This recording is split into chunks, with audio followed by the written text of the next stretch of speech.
Gaur hasten dira garaiko festak, Donien atxa jasoko du guaintxe arratzaldeko zazpiretan, eta gero oiasko jana izango da.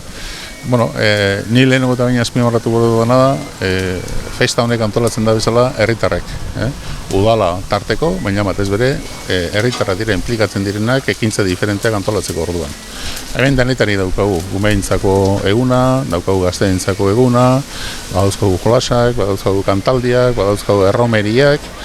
Hemendik eta Saninez egunera arte, nik uste dut jendea urreratzeko eta publiko guztietarako egongo dira ekintza diferenteak.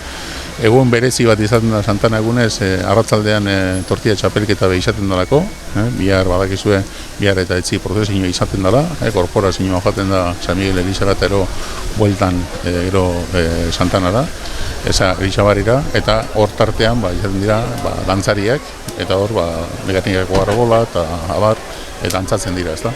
Orduan, nik uste dute hau urtero legez, urteroko zita bada, denok ospatzeko eta erabilteko moduko.